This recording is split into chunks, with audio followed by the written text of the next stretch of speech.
Good morning students and friends. ये next video अगले वित्त आयोग से संबंधित जो महत्वपूर्ण कमीशंस चल रहे हैं उसकी ये 4th वीडियो यानी कि भाग 4। इससे पहले मैं आपको राष्ट्रीय विकास परिषद तक करा चुका हूँ और इस वीडियो में मैं आपको और 3-4 आयोग आज करा देता हूँ। देखिए, ध्यान से समझने की कोशिश करिए। जो मेन चीज़ें किसी भी एग्ज़ाम में पूछी जाती हैं वह यही होती हैं कि कोई भी जो आयोग है उसकी स्थापना कब हुई, उसके कुल सदस्य कितने होते हैं, उसके अध्यक्ष की नियुक्ति कौन करता है, या कार्यकाल या उसका मुख्य कार्य क्या होता है, या उसके प्रथम अध्यक्ष कौन थे या उसके वर्तमान अध्यक्ष कौन हैं, या फिर अगर वो कमीशन संवैधानिक रूप से मान्यता प्राप्त है, मीन्स उसका वर्णन संविधान में दिया गया है, तो उसका आर्टिकल पूछ लिया जाता है। तो इन सब बातों को ध्यान में रखते हुए ही कुछ ही कमीशंस मैं आज आपको करा रहा हूँ। इससे पहले जो कमीशंस हुए हैं तो मुझे आशा है कि वो आपने अच्छे से देखे होंगे, समझे होंगे। तो आइए, आज का है राष्ट्रीय वित्त आयोग। राष्ट्रीय वित्त आयोग मैं आपको बता देता हूँ कि नेशनल फाइनेंस कमीशन जिसको कहा जाता है, और यह एक ऐसा आयोग है जिसका वर्णन भारतीय संविधान में दिया गया है और भारतीय संविधान के आर्टिकल अनुच्छेद 280 में इस राष्ट्रीय वित्त आयोग का वर्णन है। अब इस राष्ट्रीय वित्त आयोग की स्थापना कब हुई थी?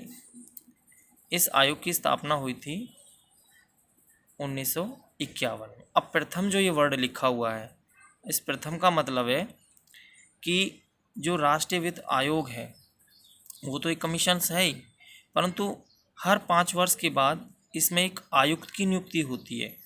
तो उस प्रथम आयुक्त की नियुक्ति 1951 में ही हुई थी और समय समय पर 5 वर्ष के बाद इसके नए नए आयुक्त बनते रहते हैं। और आयुक्त की नियुक्ति किसी भी आयुक्त के मीन्स पहले आयुक्त के कार्यकाल से कुछ वर्ष पहले ही कर ली जाती है।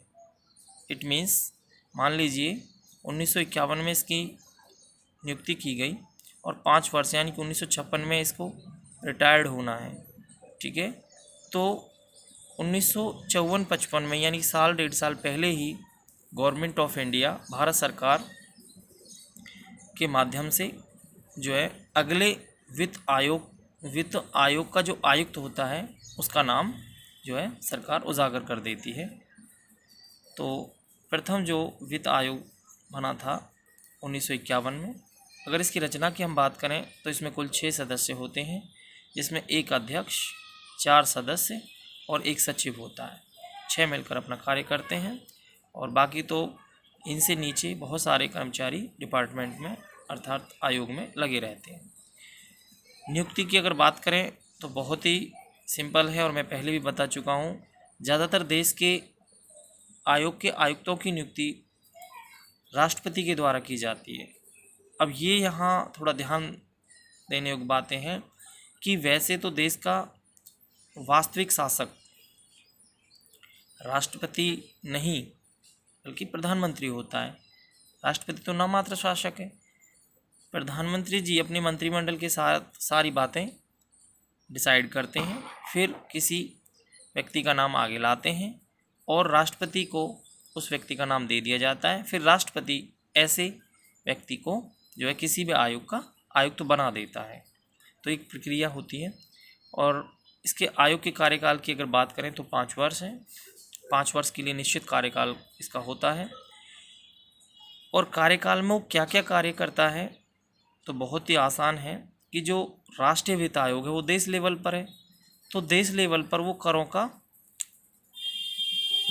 वितरण का निर्धारण करता है कि कौन सा कर केंद्र सरकार और कौन सा कर राज्य सरकार वसूलेगी। साथ ही साथ जो पैसा वसूला गया है मीन्स जो टैक्स लिया गया है उस टैक्स को केंद्र और राज्य सरकारों में कैसे बांटा जाएगा, ये कार्य राष्ट्रीय वित्त आयोग के माध्यम से होता है। साथ ही साथ राष्ट्रीय जो वित्त आयोग है वह प्रत्येक राज्य के वित्त आयोग की सिफारिशों को भी सुनता है, ध्यान देता है उन पर, ठीक है। और केंद्र राज्य में और राष्ट्रीय राज्य आयोगों में मिलकर जो है बेहतर तरीके से काम करते हैं। तो ये मत भूल जाना कि इसका वर्णन, ये एक संवैधानिक संस्था है, इसका वर्णन अनुच्छेद 280 में किया गया है।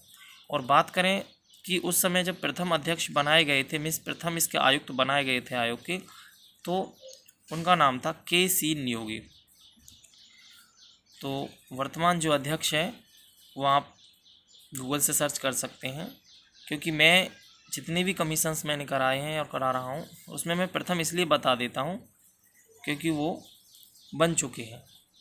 और वर्तमान में ऐसा है कि जो वीडियो है वो टाइम टू टाइम अपडेट होती रहती है, तो उसके हिसाब से चेंज होते रहते हैं। तो चेंज जब हो जाते हैं तो फिर उसका पुरानी वीडियो देखने पर स्टूडेंट्स को शायद हो सकता है कि कन्फ्यूज़न हो जाए। तो इस बात को ध्यान में रखते हुए वर्तमान अध्यक्ष को शो नहीं कर पाता। आइए अब अगला कमीशंस या परिषद जिसका वर्णन भी संविधान में किया गया है, अंतर्राज्यीय परिषद। अंतर्राज्यीय, ये अंतर्राष्ट्रीय नहीं है, अंतर्राज्यीय। अंतर्राष्ट्रीय होता है विश्व स्तर पर, कि विश्व स्तर पर जितने भी राष्ट्र अर्थात जितने भी देश हैं उनके बीच में कोई परिषद, परंतु यहाँ पर अंतर्राज्यीय। अंतर्राज्यीय का मतलब हो गया हमारे हिंदुस्तान के अंदर ही जो स्टेट है, यानी कि प्रांत हैं, प्रदेश हैं, राज्य हैं, उनके बीच सामंजस्य स्थापित करने के लिए बनाई गई परिषद, इंटर स्टेट काउंसिलिंग जिसको कहा जाता है। और इसका वर्णन एक्ट 263 अनुच्छेद 263 में किया गया है। इसकी स्थापना जो है 28 मई 1990 को की गई थी। और जब इसकी स्थापना की गई थी तो उसके लिए एक समिति बनाई गई थी। उस समिति ने कुछ सुझाव दिए थे और उस सुझावों के आधार पर अर्थात सिफारिशों के आधार पर इसकी स्थापना की गई थी। तो क्वेश्चन ये भी पूछा जाता है कि अंतर्राज्यीय परिषद की स्थापना किस समिति के आधार पर हुई, तो इसका आंसर बनेगा राजमंडाल समिति। अगर बात करें कि रचना की, तो इस परिषद में होता कौन कौन है, बहुत ही इंटरेस्टेड इस पूरे परिषद में, अर्थात कहने का मतलब पूरे देश लेवल पर है, सारे प्रांतों को लेकर चलने की परिषद है। तो इसमें देश का प्रधानमंत्री प्लस में 6 ऐसे मंत्री होते हैं जो कैबिनेट स्तर के होते हैं। और कैबिनेट मीन्स देश भारत सरकार का जो कैबिनेट जो प्रधानमंत्री के नेतृत्व में ही काम करता है। तो वो कोई भी 6 मिनिस्टर हो सकते हैं।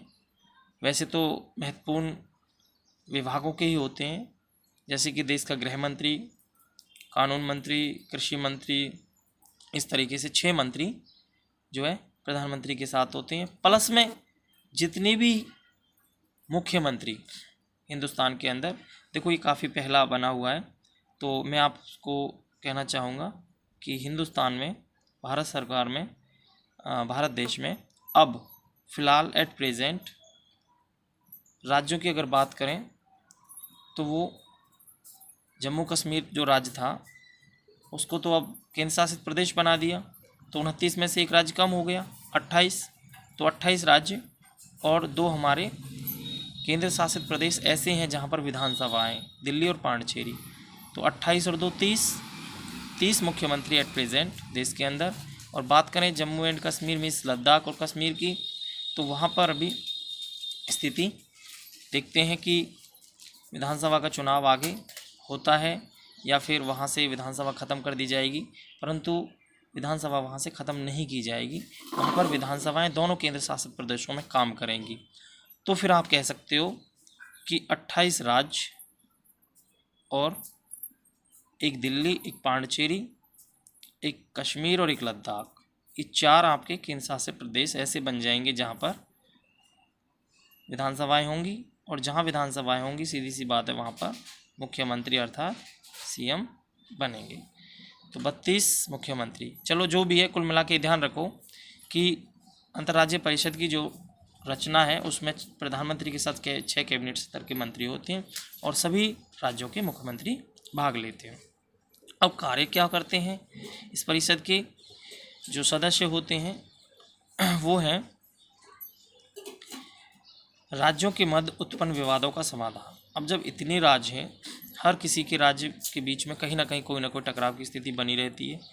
कुछ राज्य ऐसे हैं जिसमें नदी पानी पर को लेकर विवाद चला हुआ है, कुछ राज्य ऐसे हैं जिसमें सीमा को लेकर विवाद चला हुआ है, कुछ राज्य ऐसे हैं जिसमें फसल या किसी अन्य गतिविधियों को लेकर विवाद चला हुआ है। तो उन विवादों का समाधान करना और राज्यों के आपसी जो पारस्परिक हित हैं उनको सुनिश्चित करना अंतर्राज्यीय परिषद का काम होता है। ये मोटे तौर पर कहें तो अंतर्राज्यीय परिषद का काम देश के अंदर राज्यों के बीच उत्पन्न समस्याओं का समाधान करना, शांति बनाना और उनको जो है अपने हितों को निश्चित कर आगे बढ़ने की प्रेरणा देना अंतर्राज्यीय परिषद का काम होता है। अब मैं आपको नेक्स्ट आयोग, विधि आयोग, लॉ कमीशन, जिसकी स्थापना 1955 में की गई थी। और इस आयोग का जो कार्यकाल होता है, मीन्स इसके आयुक्त का वो होता है 3 वर्ष। और आयुक्त की नियुक्ति राष्ट्रपति के द्वारा की जाती है। और इसके कार्य की अगर बात करें तो पुराने कानूनों की समीक्षा करना, देश के अंदर जो कानून बन चुके हैं उनकी समीक्षा, समय समय पर उनका अवलोकन जांच करना, संशोधन आवश्यकता के लिए कानूनों की पहचान करना, ऐसे कानूनों की पहचान करना जिनमें संशोधन की आवश्यकता है समय के अनुसार। तो ये विधि आयोग ऐसा कार्य करता है। और यह भी समय समय पर, यहाँ जो राष्ट्रीय वित्त आयोग मैंने बताया है, इसकी तरह ही भारत सरकार के द्वारा समय समय पर निर्धारित अर्थात अपॉइंटमेंट किया जाता है और निश्चित समय में अपना निश्चित काम करता है। कानूनों से संबंधित सारे काम विधि आयोग के द्वारा किए जाते हैं। NK सिंह जो है मेरे वित्त आयोग विधि आयोग वर्तमान में कार्यरत हैं। और उसके बाद आइए, ये वो कुछ आयोग हैं जो अपने पुराने उद्देश्यों को प्राप्त करने के लिए, कुछ समस्याओं का समाधान करने के लिए बनाए गए थे। ऐसा ही एक आयोग राजभाषा आयोग, राजभाषा, यहाँ मैं एक पॉइंट क्लियर कर देना चाहता हूँ। आज देश के अंदर बहुत सारी किताबें जो हैं, मैं देखता हूँ NCERT की भी, वहाँ पर लिखा होता है कि हिंदी हमारी राष्ट्रभाषा है, जबकि ऐसा नहीं है। पब्लिकेशन वालों को इस बात का ध्यान ही नहीं है वो क्या कह रहे हैं, क्या लिख रहे हैं, और बच्चा उसको गलत पढ़ता है और सोसाइटी के अंदर भी गलत मैसेज जाता है। परंतु जिसको ज्ञान होता है, जानकारी होती है, वो इस बात को नोटिस करता है। तो हिंदुस्तान की जो राष्ट्रीय भाषा है वो कोई नहीं है। हिंदुस्तान की जो हिंदी है वो राजभाषा है। राष्ट्रभाषा अभी तक भारत की कोई है ही नहीं। और क्यों नहीं है? ऐसा इसलिए नहीं है क्योंकि जब संविधान सभा के अंदर भाषा को लेकर प्रश्न उठे थे तो उस समय विवाद उत्पन्न हो गया था और त्रिभाषाई फार्मूला निकाला गया था। क्योंकि उत्तर भारत के लोग हिंदी बोलना पसंद करते हैं, दक्षिण भारत के लोग हिंदी को कम जानते हैं, इंग्लिश बोलना पसंद करते हैं, इसलिए उस समय ये समाधान निकाला गया था कि हिंदी जो है वो भारत की राष्ट्र ना होकर राजभाषा होगी। जो इंग्लिश है, अंग्रेजी, वो ऑप्शनल में होगी, यानी कि जिसको हिंदी नहीं आती वो अपने सरकारी कार्यकाज या अपना कोई प्रतियोगिता एग्ज़ाम वो इंग्लिश में भी दे सकता है। और तीसरी भाषा थी स्थानीय भाषा। स्थानीय का मतलब ये हो जाता है जो हमारी संविधान के अंदर 22 भाषाएं, उसमें से हिंदी को छोड़कर जो बाकी 21 भाषाएं, उनको संविधान में मान्यता मिली हुई है। भारतीय संविधान की जो है 8वीं अनुसूची में उनको मान्यता मिली हुई है। तो जो 21 भाषाएं हिंदी को छोड़कर उन भाषाओं में भी कोई व्यक्ति अपने परीक्षा दे सकता है, सरकारी कार्यकाज कर सकता है, बोल सकता है, अपने आप को रिप्रेजेंट कर सकता है। तो उस समय की देख लीजिए आप यहाँ पर राजभाषा आयोग। तो राजभाषा आयोग की जब स्थापना की गई थी तो 1955 में की गई थी और इसका वर्णन भारतीय संविधान के अनुच्छेद 344 में किया गया है। और मैं आपको यहाँ बता देना चाहता हूँ 343 में जो कुछ कहते हैं कि हिंदी भारत की राष्ट्रभाषा है, वो राष्ट्र नहीं, आप आर्टिकल अनुच्छेद 343 उठाकर देख लीजिए, उसमें लिखा होगा कि हिंदी भारत की राजभाषा है।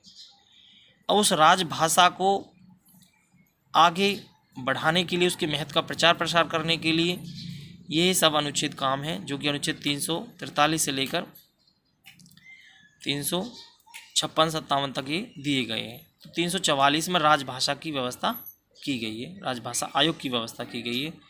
तो इसकी स्थापना 1955 में की गई और उस समय इसके जो अध्यक्ष बने थे वो थे बी.जी. खेर। बी.जी. खेर जी का पूरा नाम है बाला साहेब गंगाधर खेर। और जब ये कमीशंस, ये आयोग बना था तो इसने 1 साल के अंदर अंदर अपनी रिपोर्ट दे दी थी। मीन्स आज केवल ये एक परीक्षा में आने के लिए महत्वपूर्ण टॉपिक है, वैसे आज फ़िलहाल इसका इतना चलन प्रचलन नहीं है। और इस आयोग ने जब अपनी रिपोर्ट 56 में सौंपी तो सरकार ने इस रिपोर्ट के आधार पर अपना कार्य किया कि भारत के अंदर किस भाषा को संविधान में मान्यता देनी है। उसके बाद तो समय समय पर संविधान में संशोधन हुए, क्योंकि जब 1955 में ये आयोग बना था और 56 में इसने रिपोर्ट दी थी तो उस समय भारतीय संविधान में 14 भाषाओं को मान्यता मिली गई थी। फिर बाद में धीरे धीरे एक बार में 2, एक बार में 1, एक बार में 4, इस तरीके से भाषाओं को और जोड़ा गया। तो फिर जाकर भारतीय संविधान में कुल 22 भाषाएं हो गई हैं। इस आयोग को समाप्त कर दिया गया समय रहते 1976 में। तो इस तरीके से आपको क्लियर हुआ होगा, राजभाषा आयोग 55 में बना, 56 में रिपोर्ट दी और अब इसका कोई इतना महत्व नहीं रह गया है, समाप्त कर दिया। और बी.जी. खेर यानी कि बाला साहेब गंगाधर खेर इसके प्रथम अध्यक्ष थे और इसका वर्णन अनुच्छेद 344 में किया गया था। इससे आगे एक और आयोग देख लीजिए, वो है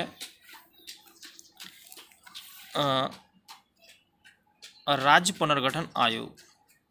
राज्य यानी कि प्रांत प्रदेश, पुनर्गठन दोबारा से बनाना, यानी कि राज्यों को दोबारा से गठित करने के लिए एक आयोग बनाया गया, एक कमीशन बनाया गया, जिसकी स्थापना 1953 में की गई थी। इसका थोड़ा सा मैं इतिहास बता देता हूँ कि देश 1947 में आज़ाद हो गया।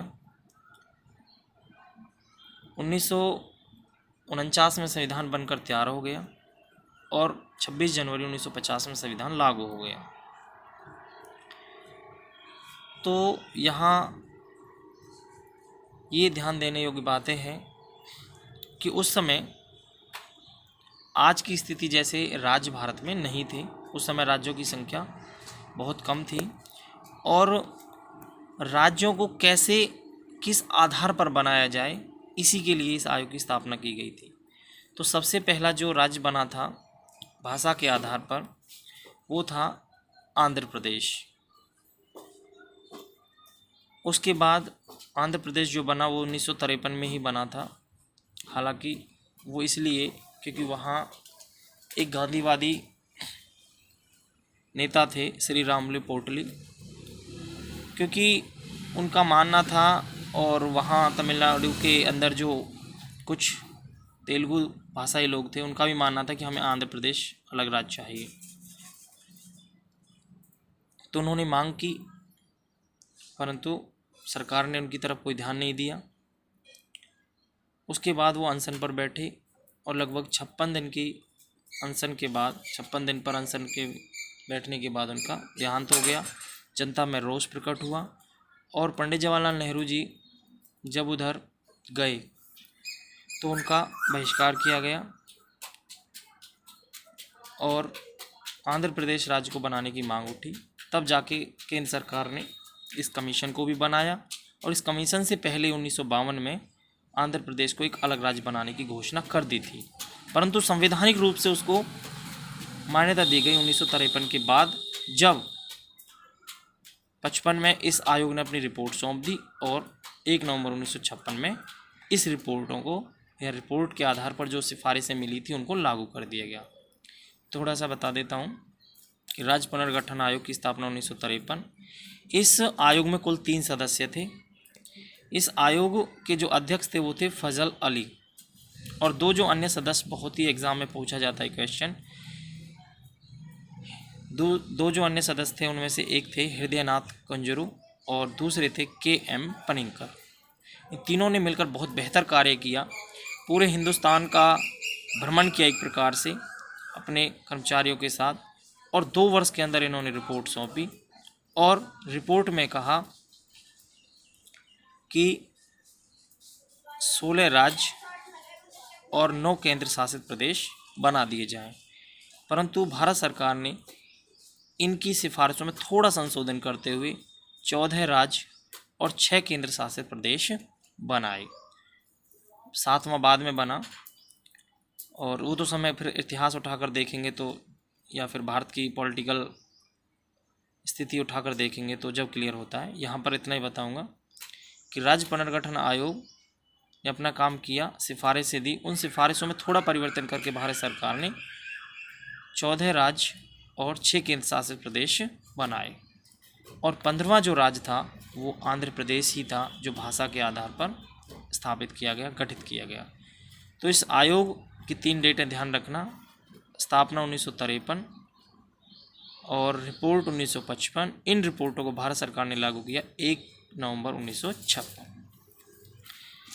तो 52 में आंध्र प्रदेश की अनाउंसमेंट हुई, 53 में ये आयोग बनाया गया, 56 में इसने जब रिपोर्ट सौंपी तो तुरंत 56 में ही आंध्र प्रदेश को संवैधानिक तौर पर मान्यता दे दी गई नए राज्य की। उसके कुछ समय बाद ही जो बम्बई प्रांत हुआ करता था उसकी मांग चल रही थी। बम्बई में से मराठी और गुजराती 2 भाषाओं के आधार पर अलग अलग राज्य की मांग चल रही थी। तो जो बॉम्बे प्रांत हुआ करता था उस समय, उसके 2 हिस्से कर दिए गए, एक का गुजरात और एक का महाराष्ट्र। और जो बॉम्बे प्रांत हुआ करता था उल्टा आज वो बॉम्बे से बम्बई बना, बम्बई से आज मुंबई बना, और वो मुंबई आज जो है महाराष्ट्र की राजधानी है। और गुजरात जो है वो अलग प्रांत बन गया गुजराती के आधार पर, और गुजरात की जो राजधानी गांधीनगर एट प्रेजेंट। तो आई होप वीडियो आपको अच्छा लगा होगा। दोस्तों के साथ शेयर करें, सब्सक्राइब करें, लाइक करें, और किसी सुझाव के लिए और किसी क्वेरी के लिए कमेंट बॉक्स में आप कमेंट कर सकते हैं। नेक्स्ट वीडियो के लिए इंतज़ार करें। धन्यवाद, नमस्कार।